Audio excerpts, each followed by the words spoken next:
आ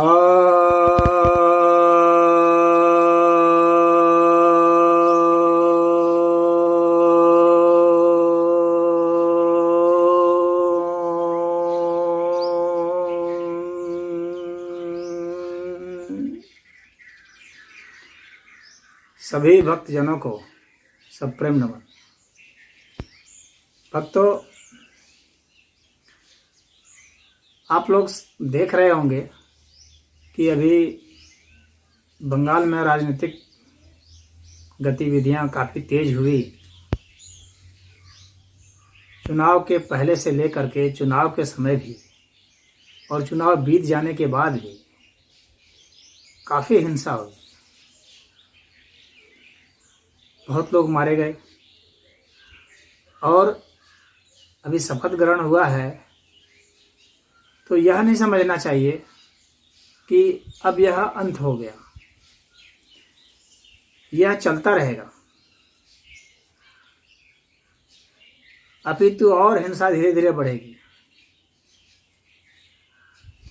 लेकिन वह खुल करके भी नहीं आ पाएगी। ये तो वहाँ के लोग महसूस कर पाएंगे। हो सकता है मीडिया में खबर ना आ पाए। तो यह रक्त रंजित जो राजनीतिक खेल चल रहा है, आखिर इसका अवसान कैसे हो सकता है?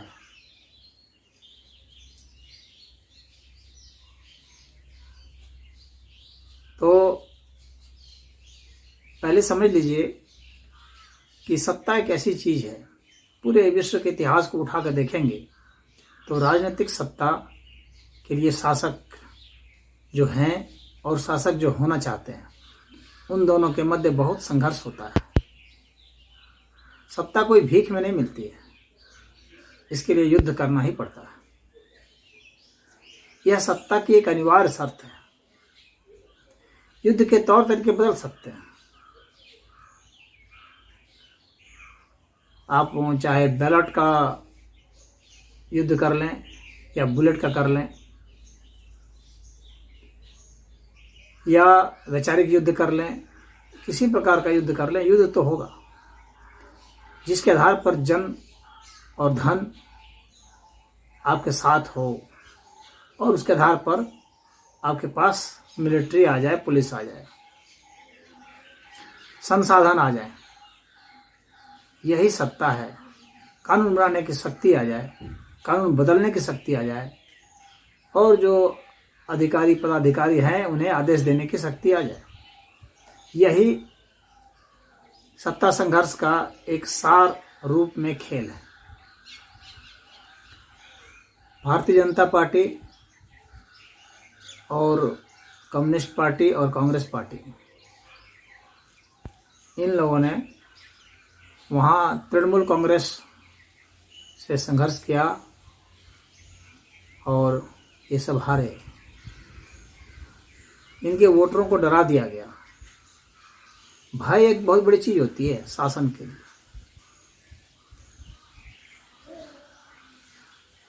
तो उस युद्ध नीति का ममता बनर्जी ने प्रयोग किया और भारतीय जनता पार्टी और अन्यों ने प्रयोग नहीं किया या कम किया, उसका प्रतिकार नहीं किया। तो यह जो संघर्ष है आने वाले समय में और बढ़ेगा। इनके वोटर डरेंगे और उनके वोटर डराएंगे, इनके समर्थक डरेंगे, उनके समर्थक डराएंगे। एक संभावना तो यह है। दूसरी बात है कि इनके समर्थक प्रतिक्रिया करेंगे और उनके समर्थक भी प्रतिक्रिया करेंगे। दोनों में संघर्ष होगा, गुट के रूप में युद्ध होगा और बंगाल एक बहुत बड़ा अखाड़ा बन जाएगा जहां की बहुत खून खराबे होंगे। यदि भारतीय जनता पार्टी 6 महीने पहले राष्ट्रपति शासन लगा दी होती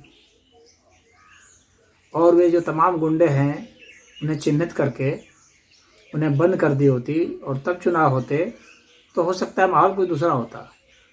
परंतु उसमें खतरा उन लोगों को यह नजर आ रहा होगा कि जनता की सहानुभूति ममता बनर्जी के साथ हो सकती, तो वह खतरा तो बिल्कुल था और वह रहेगा। अब आपको एक संतुलन बना के चलना है कि उस खतरे से तो आपको खेलना ही पड़ेगा, अन्यथा इस खतरे से खेलना पड़ेगा। खतरे तो होंगे, शासन में खतरे होते ही हैं। अब जब अगला चुनाव होगा उसमें फिर यही खतरा नजर आएगा और फिर यही गेम चलेगा। अब इसका एक विकल्प और भी है कि या तो इसी तरह से पब्लिक को मरने दिया जाए और धीरे धीरे धीरे जनता फिर संगठित हो जाए और टीएमसी के खिलाफ खड़ी हो जाए। एक संभावना है यह, और इसी संभावना पर शायद भारतीय जनता पार्टी काम कर रही थी और आगे भी शायद करे कि यह बहुत अत्याचार से उब करके दे दें। परंतु वोट देने का भी तो हिम्मत चाहिए, देने की भी तो हिम्मत चाहिए। वोट देने ही जब नहीं दिया जाएगा तब क्या होगा? इस विकल्प पर भी सोचना होगा। उब करके दे सकते हैं, परेशान होकर दे सकते हैं, परंतु जब देने ही नहीं दिया जाएगा तब क्या होगा? एक बहुत बड़ा प्रश्नवाचक चिन्ह यह है। तब आपके पास एक विकल्प होगा कि या तो आप भी काउंटर कीजिए, आप भी हिंसा को प्रति हिंसा दीजिए, या आप राष्ट्रपति शासन लगाइए, गुंडों को बंद कीजिए, या आपके पास एक और विकल्प है कि उस राज्य को 2 भाग में विभाजित कर दीजिए। एक भाग को आप राज्य बना दीजिए, दूसरे भाग को यूनियन टेरिटरी बना दीजिए, जैसे आपने जम्मू कश्मीर को विभाजित किया। वैसे भी पूरे बंगाल में बांग्ला नहीं बोला जाता। जो उत्तर बंगाल का क्षेत्र है, दार्जिलिंग वगैरह का जो क्षेत्र है, उस तरफ गोरखालैंड की मांग वैसे भी होती रही है, तो उसको उस तरफ से अधिक हिस्से को काट करके आप एक राज्य बना सकते हैं और उसमें स्टेट गवर्नमेंट की कोई अनुमति लेने की जरूरत नहीं पड़ती है। और जो बांग्लादेश से सटा हुआ हिस्सा है उसको आप यूनियन टेरिटरी बना सकते हैं, ताकि जो इन्फिल्ट्रेटर हैं उसको आप सीधे दिल्ली से शासन करके काबू कर सकें। इस विकल्प पर काम करेंगे तो बंगाल ज़्यादा सुव्यवस्थित शासन हो सकेगा वहाँ, और बंगाल के लोग परेशानी से बच सकेंगे। अन्यथा एक दूसरा जो कश्मीर है वह बनेगा, बल्कि मैं कहूँगा कश्मीर से भी ज़्यादा घातक बनेगा।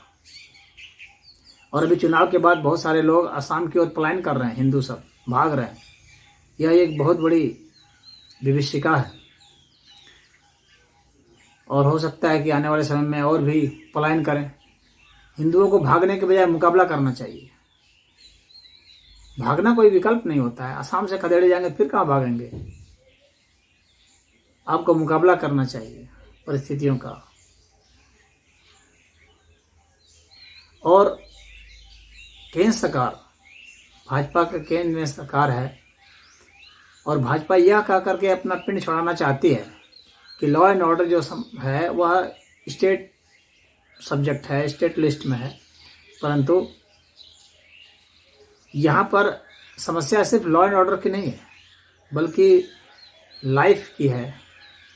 किसी की जान को खतरा है और एक नहीं, पूरे के पूरे समूह को खतरा है। तो वैसी स्थिति में जबकि वहाँ की सरकार कुछ नहीं कर रही है, तो आपके पास राष्ट्रपति शासन लगाने का भी एक विकल्प है। और दूसरा विकल्प है कि आप उसमें हस्तक्षेप करें, क्योंकि राइट टू लाइफ जो है ये फंडामेंटल राइट है। जीने का अधिकार संवैधानिक अधिकार है, और संवैधानिक अधिकार जब है तो केंद्र में सरकार होते हुए आप उस संवैधानिक दायित्व से नहीं बच सकते।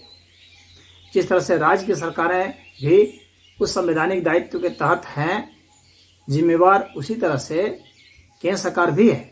और केंद्र सरकार यह कह करके अपना पिंड नहीं छुड़ा सकती कि लॉ एंड ऑर्डर जो है राज्य की समस्या है। केंद्र की भी यह समस्या है लॉ एंड ऑर्डर की समस्या नहीं है तो राइट टू लाइफ तो है ही। तो राइट टू लाइफ के लिए आप क्या कर रहे हैं? किसी सिटीजन को बचाने के लिए आप क्या कर रहे हैं? उसका जीवन खतरे में है, उसको बलात्कार हो रहा है, उसके लिए आप क्या कर रहे हैं? उसकी संपत्ति को लूटा जा रहा है। अगर राज्य सरकार कुछ नहीं करती है तो आप क्या कर पाएंगे? तो वैसी स्थिति में मैं समझता हूं केंद्र सरकार को एक अलग से फोर्स का गठन करना चाहिए, जिसको ये स्पेशल अधिकार देना चाहिए कि किसी भी राज्य में या यूनियन टेरिटरी में या अन्य स्थानों पर जिसको आप कुछ स्वायत्ता दिए हुए हैं, यदि वहां पर कुछ भी होता है तो वह फोर्स जा करके इंटरवीन करके वहां के लोगों की रक्षा कर सके, और वहां के जो पुलिस अधिकारी हैं और दूसरे जो अधिकारी हैं, संबंधित अधिकारी, उन पर कार्रवाई कर सके। इस तरह का उस फोर्स के पास अधिकार होना चाहिए, और वहां की जनता को, जहां की पीड़ित जनता है, उसको भी यह देना चाहिए अधिकार कि आप जो है कंप्लेन कीजिए वहां और आपकी सुरक्षा की जाएगी। जिनको भी खतरा महसूस होता है, महाराष्ट्र में भी ऐसी समस्या आ गई है, तो महाराष्ट्र में भी इसी तरह की विच हंटिंग होगी, तो फिर आप क्या करेंगे?